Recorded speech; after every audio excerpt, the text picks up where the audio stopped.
तो hello friends, स्वागत है आप सभी साथियों को एक बार फिर से आपके अपने यूट्यूब चैनल स्मार्ट स्टडी में। तो गाइस, इस वीडियो में देखेंगे जीव विज्ञान के क्वेश्चन। जीव विज्ञान के पूरे 100 क्वेश्चन हम लोग करेंगे इस वीडियो में। और बिल्कुल शॉर्ट वीडियो है, मतलब कि कम समय में सुपर फास्ट क्लास है। सुपर फास्ट तरीके से पूरे 100 क्वेश्चन एमसीक्यू क्वेश्चन करने वाले हैं। किसके? तो बायोलॉजी के।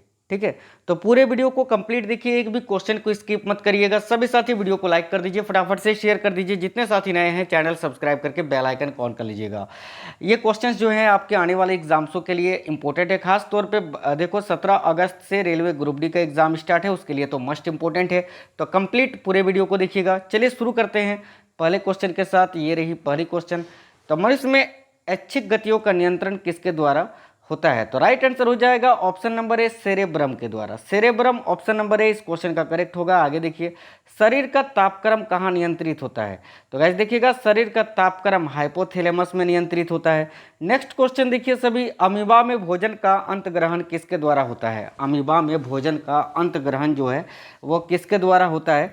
तो याद रखिएगा, कूटपाद के द्वारा। ऑप्शन नंबर ए इस क्वेश्चन के लिए आपका करेक्ट हो जाएगा। याद रखिए, कूटपाद। आगे देखते हैं क्वेश्चन, निम्न में से कौन सा एंजाइम है जो लार में पाया जाता है? निम्न में से कौन सा एंजाइम है जो लार में पाया जाता है? तो याद रखिएगा, टाइलिन। नेक्स्ट क्वेश्चन देखिएगा आगे, ऊर्जा उत्पादन के लिए कोशिका प्राय किसका उपयोग करती है? देखिए, ऊर्जा उत्पादन के लिए कोशिका प्राय किसका उपयोग करती है? तो ग्लूकोज का। ग्लूकोज यहाँ याद रखिएगा सभी। आगे देखिए, किस अभिक्रिया के द्वारा पौधे में ऑक्सीजन बाहरी वातावरण से कोशिकाओं में पहुंचता है? तो देखिएगा, किस अभिक्रिया के द्वारा पौधे में ऑक्सीजन बाहरी वातावरण से कोशिकाओं में पहुंचता है? तो याद रखिएगा सभी साथी, देखिएगा करेक्ट आंसर हो जाएगा विसरण के द्वारा। तो विसरण करेक्ट आएगा। ऑप्शन नंबर बी इस क्वेश्चन का करेक्ट है। श्वसन की अभिक्रिया में खाद्य पदार्थों की परिणति क्या होती है? तो करेक्ट आंसर हो जाएगा विघटन। देखो, श्वसन की अभिक्रिया में खाद्य पदार्थों की परिणति क्या होती है? तो विघटन याद रखिएगा। आगे देखिए, मनुष्य के मस्तिष्क की सबसे बाहरी झिल्ली क्या कहलाती है? मनुष्य के मस्तिष्क की सबसे बाहरी झिल्ली क्या है? याद रखिए, ड्यूरामीटर। ऑप्शन नंबर सी इस क्वेश्चन के लिए करेक्ट होगा, ड्यूरामीटर याद रखना। आगे ऑक्सीजन क्या है? तो गाइस देखिएगा, ऑक्सीजन क्या है? तो ऑक्सीजन एक एंजाइम है। Option number C enzyme correct answer हो गया। नेक्स्ट क्वेश्चन देख लीजिएगा, वायुमंडल में सामान्यतः कार्बन डाइऑक्साइड गैस की मात्रा कितनी है? यानी वायुमंडल में सामान्यतः कार्बन डाइऑक्साइड गैस कितनी प्रतिशत पाई जाती है? तो 0.03%। ऑप्शन नंबर डी करेक्ट है। छाया में पनपने वाले पौधे को क्या कहा जाता है? छाया में पनपने वाले पौधे को क्या कहा जाता है? तो गाइस याद रखिएगा, सियोकाइट्स। ऑप्शन नंबर सी सियोकाइट्स करेक्ट आएगा, वे पौधे जो छाया में पनपते हैं। नेक्स्ट क्वेश्चन, मनुष्य में मुख्य श्वसन अंग क्या है? तो गाइस, मनुष्य में मुख्य श्वसन अंग क्या होता है? तो याद रखिएगा, फेफड़ा। ऑप्शन नंबर ए लंग्स, फेफड़ा करेक्ट है। नेक्स्ट क्वेश्चन, निम्न में से कौन सी बीमारी श्वसन तंत्र से संबंधित है? निम्नलिखित में से कौन सी बीमारी है जो श्वसन तंत्र को प्रभावित करती है? तो याद रखिएगा, बी और सी। देखिए, टीबी भी है, निमोनिया भी है, तो ऑप्शन नंबर डी करेक्ट हो जाएगा। आगे देखिए क्वेश्चन, उच्च रक्तचाप की अवस्था को क्या कहते हैं? उच्च रक्तचाप की अवस्था को क्या कहते हैं? तो गाइस राइट आंसर हो जाएगा hypertension. Option number C right answer है। मछलियों में उत्सर्जी पदार्थ क्या है, ये बताइएगा। मछलियों में उत्सर्जी पदार्थ क्या है? तो गाइस देखिएगा, मछलियों में उत्सर्जी पदार्थ क्या है? बहुत इंपॉर्टेंट क्वेश्चन। देखिए, मछलियों में उत्सर्जी पदार्थ क्या है? तो याद रखिएगा आप लोग सभी, अमोनिया। अमोनिया का सूत्र होता है NH3, याद रखना। आगे नेक्स्ट क्वेश्चन देखिए सभी, पौधों में आवश्यकता से अधिक जल किस प्रक्रिया के द्वारा बाहर निकाले जाते हैं? पौधे में आवश्यकता से अधिक जल किस प्रक्रिया के द्वारा बाहर निकाले जाते हैं? तो बाष्पोत्सर्जन से। याद रखिए ऑप्शन नंबर बी, बाष्पोत्सर्जन को किस में मापा जाता है? तो याद रखिएगा, पोटोमीटर में। पोटोमीटर में। आगे देखिए क्वेश्चन, निम्न में से किसे प्रकाश संश्लेषी अंगक कहते हैं? निम्नलिखित में से किसे प्रकाश संश्लेषी अंगक कहते हैं? तो याद रखिएगा, पत्ती को, लीफ। ऑप्शन नंबर ए। आगे देखिए, पौधे में गैसों के आदान प्रदान के लिए क्या रहता है? पौधे में गैसों के आदान प्रदान के लिए क्या रहता है? तो याद रखिए, रंध्र। ऑप्शन नंबर ए, स्टोमाटा जिसको बोलते हैं। ठीक है, याद रखना, काफी इंपॉर्टेंट क्वेश्चन है। चलिए नेक्स्ट क्वेश्चन देख लीजिएगा, फेफड़ों का आकार। फेफड़ा जो होता है, फेफड़ा लंग्स, उसका आकार कैसा होता है? तो गाइस देखिए, फेफड़ा का आकार होता है शंक्वाकार। ऑप्शन नंबर सी शंक्वाकार करेक्ट आएगा। आगे देखिए क्वेश्चन, भोजन का पाचन किस प्रक्रिया की अभिक्रिया है? भोजन का पाचन किस प्रकार की अभिक्रिया है? बहुत इंपॉर्टेंट क्वेश्चन है ये भी, भोजन का पाचन किस प्रकार की अभिक्रिया है? तो जरूर याद रखिएगा सभी, उपचयन। ऑप्शन नंबर सी उपचयन करेक्ट हो गया। आगे नेक्स्ट क्वेश्चन, हार्मोन शब्द का नामकरण किसने किया था? हार्मोन शब्द का नामकरण किसने किया था? तो देखिए हार्मोन शब्द का नामकरण वेलिस एवं स्टार्लिंग ने किया था। ऑप्शन नंबर सी करेक्ट है, वेलिस एवं स्टार्लिंग। आगे देखिए पृथक्करण का नियम किसने दिया था? पृथक्करण का नियम किसने दिया था? तो गाइस पृथक्करण का नियम किसने दिया था? याद रखिए मेंडल ने। मेंडल करेक्ट आएगा, ऑप्शन नंबर सी। आगे जीव विज्ञान शब्द का प्रयोग सर्वप्रथम किसने किया था? जीव विज्ञान शब्द का प्रयोग सर्वप्रथम किसने किया था? तो लेमार्क तथा ट्रेविरेनस ने। जीव विज्ञान का जनक अरस्तु को कहा जाता है, लेकिन जीव विज्ञान शब्द का प्रयोग सर्वप्रथम लेमार्क तथा ट्रेविरेनस ने किया था। आगे देखिए वनस्पति विज्ञान के जनक के नाम से किसको जाना जाता है? तो गाइस वनस्पति विज्ञान का जनक किसको कहा जाता है? ऑप्शन नंबर ए थियोफ्रेस्टस। आगे नेक्स्ट क्वेश्चन देखिए फाइकोलॉजी में किसका अध्ययन किया जाता है? तो याद रखिए फाइकोलॉजी में शैवालों का अध्ययन किया जाता है, माइकोलॉजी में कवकों का और विषाणु का वायरोलॉजी में। आगे देखिए क्वेश्चन पर्यावरण का अध्ययन जीव विज्ञान की किस शाखा के अंतर्गत किया जाता है? याद रखिएगा पर्यावरण का अध्ययन जो है जीव विज्ञान की किस शाखा के अंतर्गत? तो परिस्थितिकी। ऑप्शन नंबर डी राइट है। आगे देखिए पौधों को नाम देने वाले विज्ञान को क्या कहते हैं? पौधों को नाम देने वाले विज्ञान को वर्गीकी कहते हैं। वर्गीकी, ऑप्शन नंबर बी वर्गीकी करेक्ट होगा। जिन पौधों पर बीज बनते हैं किंतु पुष्प नहीं लगते क्या कहलाते हैं? यानी वे वैसे पौधे जिसमें बीज तो बनता है लेकिन फूल नहीं, उनको क्या कहते हैं? तो याद रखिए अनावृति बीजी। ऑप्शन नंबर डी करेक्ट होगा, अनावृति बीजी। आगे देखिए जीवाणुओं की साधारण आकृति कैसी होती है? देखिएगा जीवाणुओं की साधारण आकृति कैसी होती है? काफी अच्छा क्वेश्चन है गाइस। जीवाणुओं की साधारण आकृति होती है छड़ रूपी ना। देखिए छड़ रूपी करेक्ट आएगा, ऑप्शन नंबर सी। आगे देखिए निम्नलिखित में से कौन सा रोग बैक्टीरिया से होता है? निम्नलिखित में से कौन सा रोग है जो बैक्टीरिया से होता है? तो देखिए इस क्वेश्चन का करेक्ट आंसर क्या हो जाएगा? तो याद रखिए तपेदिक। ऑप्शन नंबर बी करेक्ट है। आगे मानव की आंत में पाए जाने वाला जीवाणु कौन सा है? मानव की आंत में पाए जाने वाला जीवाणु, तो गाइस देखिए मानव की आंत में पाए जाने वाला जीवाणु है Escherichia coli. Option number A coli. Antibiotics अधिकांशतः पाए जाते हैं किसमें?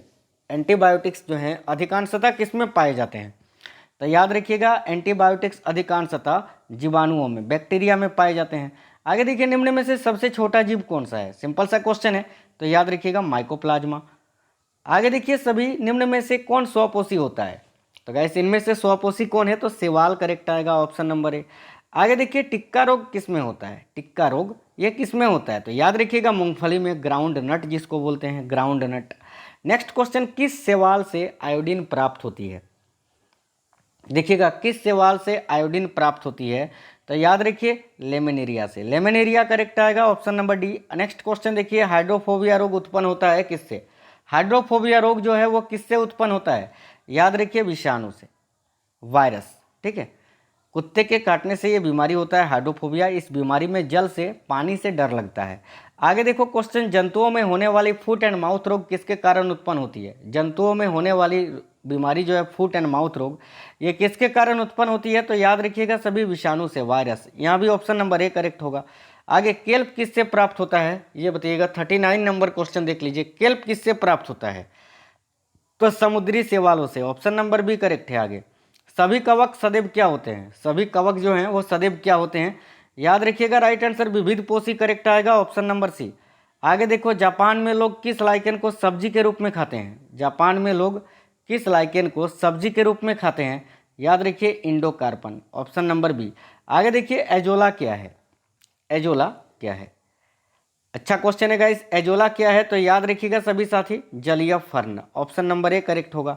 आगे देखिए निम्नलिखित में से किसे जैव उर्वरक के रूप में प्रयोग किया जाता है? जैव उर्वरक के रूप में किसका प्रयोग किया जाता है? तो एजोला, यहाँ भी एजोला करेक्ट हो जाएगा। नेक्स्ट क्वेश्चन, प्रोटीन जो कोशिका के भीतर उपयोग की जाती है किसके द्वारा संश्लेषित होती है? प्रोटीन जो कोशिका के भीतर उपयोग की जाती है किसके द्वारा संश्लेषित होती है गाइस? तो याद रखिएगा मुक्त राइबोसोम्स के द्वारा। ऑप्शन नंबर सी बता रहे हैं ना, मुक्त राइबोसोम्स यहाँ करेक्ट आंसर हो जाएगा। आगे देखिए मूलांकर से विकसित होने वाली जड़ें क्या कहलाती हैं? जो जड़ें मूलांकर से विकसित होती हैं वे क्या कहलाती हैं? तो याद रखिए मूसला जड़ें, ऑप्शन नंबर ए। नेक्स्ट क्वेश्चन देखिएगा, निम्नलिखित में से कौन एक जड़ नहीं है? तो देखिएगा गाइस शकरकंद, मूली, गाजर ये तीनों जड़ हैं, लेकिन आलू तो ये तना है। ठीक है, आलू करेक्ट आंसर हो जाएगा। आगे देखिए अवस्तंभ मूल किसमें पाया जाता है? अवस्तंभ मूल किसमें पाया जाता है? तो गन्ने में, sugar cane, option number A correct है। बरगद के पेड़ के तने से लटकने वाली मोटी जड़ें क्या कहलाती हैं? देखिए बरगद के पेड़ के तने से लटकने वाली मोटी जड़ें क्या कहलाती हैं? तो स्तंभ मूल। ऑप्शन नंबर सी करेक्ट होगा यहाँ। आगे देखिए क्वेश्चन, हल्दी के पौधों का खाने योग्य हिस्सा कौन सा है? तो गाइस देखिए हल्दी के पौधों का खाने योग्य हिस्सा कौन सा है? तो प्रकंद, याद रखना ऑप्शन नंबर बी प्रकंद। नेक्स्ट क्वेश्चन, क्वेश्चन नंबर 50, संसार का सबसे बड़ा पुष्प किसके द्वारा उत्पन्न होता है? तो संसार का सबसे बड़ा फूल जो है पुष्प किसके द्वारा उत्पन्न होता है? तो रेफ्लेसिया के द्वारा। रेफ्लेसिया करेक्ट आएगा। सबसे छोटा फूल बुल्फिया के द्वारा, याद रखना। ठीक है, आगे देखिएगा नेक्स्ट क्वेश्चन, कौन सा जीवित जीवाश्म कहलाता है? कौन जीवित जीवाश्म कहलाता है? तो देखिए right answer zinc go, option number A correct है। आगे देखिएगा, दमा एवं खांसी के रोगों में काम आने वाली औषधि जो है इफेड्रिन, ये किससे प्राप्त की जाती है? दम्मा एवं खांसी के रोगों में काम आने वाली औषधि इफेड्रिन किससे प्राप्त की जाती है गाइस? तो इफेड्रा से। Ephedra, option number D. आगे देखिए, किस पौधे में बीज होता है लेकिन फल नहीं होता है? इनमें से कौन सा वो पौधा है जिसमें बीज तो होता है लेकिन फल नहीं होता है? तो साइकस करेक्ट होगा, ऑप्शन नंबर बी। आगे देखिए, सुगंधित पुष्पों में परागण किसके द्वारा होता है? सुगंधित पुष्पों में परागण किसके द्वारा होता है? काफी अच्छा क्वेश्चन है। देखिएगा, सुगंधित पुष्पों में परागण किसके द्वारा होता है? तो कीट के द्वारा। कीट करेक्ट आंसर आएगा। आगे देखिए, तना काट आमतौर पर किसके प्रवर्धन के लिए प्रयोग किया जाता है? तना काट आमतौर पर किसके प्रवर्धन के लिए प्रयोग किया जाता है? याद रखिएगा राइट आंसर हो जाएगा गन्ना के लिए, गन्ना, शुगर कैन। आगे देखिए, चावल का दाना क्या कहलाता है? चावल का दाना क्या है? तो गाइस चावल का दाना एक बीजीय फल, एक बीज वाला फल होता है ना, वो एक बीजीय फल। आगे देखिए, नाशपाती का कौन सा भाग खाया जाता है? नाशपाती का कौन सा भाग खाया जाता है? तो गुद्देदार पुष्पासन या मांसल पुष्पासन। नाशपाती हो, सेब हो, इन सभी का जो है गुद्देदार पुष्पासन खाया जाता है। आगे देखिए, आलू किस कुल से संबंधित इकाई है? आलू किस कुल से संबंधित इकाई है? तो याद रखना सभी सोलेनेसी कुल का पौधा है आलू, बैगन वगैरह। ठीक है, आगे देखिएगा, कपास किस कुल से संबंधित इकाई है? तो कपास जो होता है गाइस वो मालवेसी कुल का पौधा होता है, ऑप्शन नंबर ए राइट आएगा। आगे देखिए, आम का वानस्पतिक नाम क्या होता है? इस क्वेश्चन का आंसर आप लोग कमेंट बॉक्स में कमेंट कर बता दीजिए, इस क्वेश्चन का आंसर क्या होगा? आम का वानस्पतिक नाम क्या होगा? ठीक है, ये आप लोग कमेंट कर बता दीजिए, आप सभी को पता है, सभी लोग कमेंट कर दीजिए। नेक्स्ट क्वेश्चन देखिए, देखिए दलहनी पौधे संबंधित है किससे? बताइए, दलहनी पौधे जो होते हैं किस कुल से संबंधित होते हैं? तो Leguminosae, option number C correct होगा। आगे देखिए, चाय के पौधे का वानस्पतिक नाम क्या होता है? तो चाय के पौधे का वानस्पतिक नाम थियासाइनेंसिस। नेक्स्ट क्वेश्चन, निम्न में से कौन सा एक मानव निर्मित धान्य है? तो इनमें से कौन सा एक मानव निर्मित धान्य है? तो याद रखिएगा सभी टिट्रिकेल, ऑप्शन नंबर बी करेक्ट है। नेक्स्ट क्वेश्चन, दालें किसका एक अच्छा स्रोत होती हैं? दाल किसका एक अच्छा स्रोत होता है? तो याद रखिएगा, दाल खाने से क्या मिलता है? बिल्कुल protein, option number A correct आएगा, प्रोटीन का। आगे देखिए, पौधों में जल का परिवहन किसके द्वारा होता है? सिंपल सा क्वेश्चन है, पौधों में जल का परिवहन जाइलम के द्वारा होता है और भोजन का परिवहन फ्लोएम के द्वारा। तो जल का पूछा है तो ऑप्शन नंबर सी करेक्ट होगा। आगे देखिए, पौधों की वृद्धि के लिए कितने आवश्यक तत्वों की जरूरत पड़ती है? पौधों की वृद्धि के लिए कितने आवश्यक तत्वों की जरूरत पड़ती है? तो 16, ऑप्शन नंबर डी करेक्ट है। आगे देखिए, पत्तियों की हरिमहीनता किसकी कमी के कारण होती है? तो देखिए, क्लोरोफिल के केंद्र में पाया जाता है मैग्नीशियम। ठीक है, और साथियों यहाँ पर पूछा है हरिमहीनता, क्लोरोफिल हरा होता है, हरिमहीनता यानी किसकी कमी से हरा नहीं होता है पौधा? तो मैग्नीशियम की कमी से, option number A correct answer हो जाएगा। याद रखिए, वंशागति के अध्ययन से संबंधित जीव विज्ञान की शाखा क्या कहलाती है? तो देखिएगा करेक्ट आंसर हो जाएगा आनुवांशिकी। आगे देखिएगा नेक्स्ट क्वेश्चन, जीन्स बने होते हैं किससे? जीन्स जो होते हैं वो किससे बने होते हैं? तो डीएनए से, deoxyribonucleic acid, DNA, option number C. आगे देखिए, सेल नाम किस जीव वैज्ञानिक ने सर्वप्रथम दिया था? सेल नाम यानी कोशिका नाम। तो याद रखिएगा सभी साथी, यहाँ रॉबर्ट हुक ने, रॉबर्ट हुक करेक्ट आएगा। नेक्स्ट क्वेश्चन, कौन सा अंगक प्राय जंतु कोशिका में उपस्थित नहीं होता है? कौन सा अंगक है जो प्राय जंतु कोशिका में उपस्थित नहीं होता है? तो लवक, ऑप्शन नंबर सी राइट है। आगे देखिए, निम्नलिखित में से कौन सा कोशिकांग डीएनए रखता है? कौन सा कोशिकांग है जो डीएनए रखता है? करेक्ट आंसर माइटोकॉन्ड्रिया, यहाँ राइट आंसर हो जाएगा। आगे देखते हैं नेक्स्ट क्वेश्चन, देखिए कोशिका व आणविक जीव विज्ञान केंद्र ये कहाँ स्थित है? कोशिका व आणविक जीव विज्ञान केंद्र ये कहाँ स्थित है? तो गाइस याद रखना है सभी को, देखिएगा हैदराबाद में। आगे देखिए क्वेश्चन, कोशिका की आत्महत्या की थैली किसको कहा जाता है? कोशिका की आत्महत्या की थैली किसको कहा जाता है?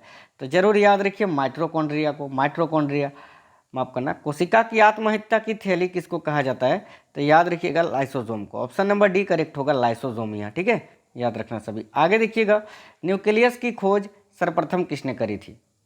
तो देखिएगा, न्यूक्लियस की खोज सर्वप्रथम किसने करी थी? तो याद रखिएगा रॉबर्ट ब्राउन ने। ऑप्शन नंबर ए करेक्ट है। नेक्स्ट क्वेश्चन, कैप्सूल का आवरण किसका बना होता है? कैप्सूल जो होता है ना, मेडिसिन कैप्सूल, उसका आवरण किसका बना होता है? तो स्टार्च का। ऑप्शन नंबर ए करेक्ट आएगा। शहद का प्रमुख घटक क्या होता है? तो देखिए, शहद का प्रमुख घटक होता है fructose. Option number B right answer है यहाँ। आगे देखिए, निम्नलिखित में से सर्वाधिक ऊर्जा प्रदान कौन करता है? निम्नलिखित में से कौन सर्वाधिक ऊर्जा प्रदान करता है? तो करेक्ट आंसर हो जाएगा गाइस कार्बोहाइड्रेट, याद रखिए। नेक्स्ट क्वेश्चन देखिए, किसमें प्रोटीन नहीं पाया जाता है? इनमें से किसमें प्रोटीन नहीं पाया जाता है? तो याद रखिएगा चावल में, क्योंकि चावल कार्बोहाइड्रेट का स्रोत है, प्रोटीन का नहीं। ऑप्शन नंबर ए चावल। आगे देखिए क्वेश्चन, विटामिन शब्द को किसने प्रतिपादित किया था? तो सी फंक ने। ऑप्शन नंबर ए फंक करेक्ट आंसर होगा। निम्नलिखित में से किसमें ऊर्जा प्राप्त नहीं होती है? निम्नलिखित में से किसमें ऊर्जा प्राप्त नहीं होती है?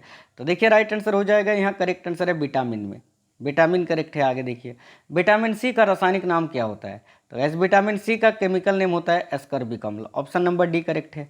मानव शरीर में औसतन ऑक्सीजन का तत्व कितना प्रतिशत होता है? तो याद रखिएगा 50%। ऑप्शन नंबर बी राइट है। आगे देखिए, मछलियों के यकृत के तेल में किसकी प्रचुरता होती है? मछलियों के यकृत के तेल में किसकी प्रचुरता होती है? तो विटामिन डी की। ऑप्शन नंबर डी करेक्ट आएगा।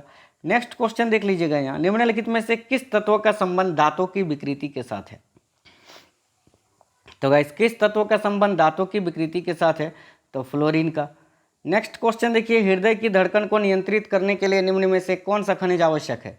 हृदय की धड़कन को नियंत्रित करने के लिए निम्न में से कौन सा खनिज आवश्यक है?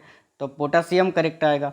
आगे देखिए, पालक के पत्तों में किसकी मात्रा सबसे अधिक होती है? पालक का पत्ता जो होता है उसमें। तो याद रखिएगा आयरन का। ऑप्शन नंबर सी आयरन की। ईईजी से जिस अंग की कार्य प्रणाली प्रकट होती है वह क्या है? तो ईईजी से किस अंग की? तो मस्तिष्क का। और यहीं अगर ईसीजी होता ना, ईसीजी अगर होता तो वहाँ पर आपका आंसर हृदय आता। ठीक है। आगे देखिए, केसिन दूध होता है क्या? तो केसिन दूध में पाया जाने वाला प्रोटीन होता है। ऑप्शन नंबर बी करेक्ट आएगा। नेक्स्ट क्वेश्चन, मानव शरीर में संक्रमण को रोकने में मदद करने वाला विटामिन कौन सा है? मानव शरीर में संक्रमण को रोकने में मदद करने वाला विटामिन कौन सा है? तो याद रखिएगा विटामिन ए। विटामिन ए का केमिकल नेम रेटिनॉल। आगे देखिएगा, कैंसर के उपचार के लिए प्रयुक्त रेडियो आइसोटोप कौन सा है? तो कैंसर के उपचार के लिए प्रयुक्त रेडियो आइसोटोप है कोबाल्ट 60। आगे देखिए क्वेश्चन, निम्नलिखित में से कौन सा रोग संक्रामक है? तो गाइस देखिएगा, इनमें से कौन सा रोग है जो संक्रामक रोग है? तो डिप्थीरिया करेक्ट आएगा। Option number B. आगे देखिए, छिली हुई सब्जियों को धोने से कौन सा विटामिन निकल जाता है? तो छिली हुई सब्जियों को धोने से कौन सा विटामिन है जो निकल जाता है? याद रखिएगा विटामिन सी। चलिए आगे देखिएगा, मनुष्य के जीवन काल में कितने दांत 2 बार विकसित होते हैं? तो देखो गाइस, दूध के दांत की संख्या होता है 20, और यही 20 दांत मनुष्य के शरीर में 2 बार विकसित होते हैं। तो ऑप्शन नंबर सी करेक्ट आएगा। आगे देख लेते हैं नेक्स्ट क्वेश्चन क्या है। मानव शरीर में पाचन का अधिकांश भाग किस अंग में संपन्न होता है? तो मानव शरीर में पाचन का अधिकांश भाग जो है वो छोटी आंत में, स्मॉल इंटेस्टिन में संपन्न होती है। नेक्स्ट क्वेश्चन देख लीजिए, मानव तंत्र में निम्नलिखित में से कौन सा एक पाचन एंजाइम नहीं है? तो मानव तंत्र में निम्नलिखित में से कौन सा एक पाचन एंजाइम नहीं है? देखिएगा राइट आंसर हो जाएगा यहाँ गैस्ट्रिन। तो option number D gastrin correct answer हो जाएगा, याद रखना। आगे देखिए, मानव शरीर में निम्नलिखित हार्मोनों में से कौन सा रक्त कैल्शियम और फॉस्फेट को विनियंत्रित करता है? तो मानव शरीर में निम्नलिखित हार्मोनों में से कौन सा रक्त कैल्शियम और फास्फेट को विनियंत्रित करता है? तो परावाटू हार्मोन। याद रखिएगा option number D. Next question, मानव की पाचन नली लगभग कितनी फीट लंबी होती है? तो गैस याद रखिएगा 32 फीट, 32 फीट। आगे देखिए, पेट में भोजन को पचाने के लिए निम्नलिखित में से किसकी खास आवश्यकता होती है? तो पेट में भोजन को पचाने के लिए निम्नलिखित में से किसकी खास आवश्यकता होती है? तो एंजाइम की। एंजाइम याद रखिएगा, ऑप्शन नंबर डी करेक्ट है। चलिए आगे देखिए, निम्नलिखित में से किस अम्ल की उपस्थिति मानव पेट में होती है? किस अम्ल की उपस्थिति मानव के पेट में होती है? तो हाइड्रोक्लोरिक अम्ल की, HCl। Hydrochloric acid correct answer होगा, याद रखिएगा, रसायनों का रानी भी इसको कहा जाता है। चलिए तो गाइस, ये 100 क्वेश्चन जीव विज्ञान के थे, बायोलॉजी के। तो कैसा ये वीडियो लगा है, कैसे क्वेश्चंस थे, आप कमेंट बॉक्स में कमेंट करके हमें जरूर बताइए। सभी साथियों से रिक्वेस्ट है, प्लीज़ आप लोग वीडियो को लाइक कर दीजिए, ज़्यादा से ज़्यादा अपने दोस्तों के साथ सभी जगह व्हाट्सएप ग्रुप, फेसबुक, इंस्टा, जहाँ आप लोग शेयर कर सकते हैं क्लास को शेयर करिए। और जितने भी साथी लोग पहली बार आए हैं, चैनल को सब्सक्राइब करके बेल आइकन को ऑन कर लीजिएगा गाइस, ठीक है। सारे के सारे क्वेश्चन सिलेक्टेड थे, इंपॉर्टेंट थे। कैसा ये वीडियो लगा है अपना सुझाव जरूर दीजिएगा। मिलते हैं नेक्स्ट क्लास में, तब तक के लिए take care, love you to all, जय हिंद गाइस, वंदे मातरम।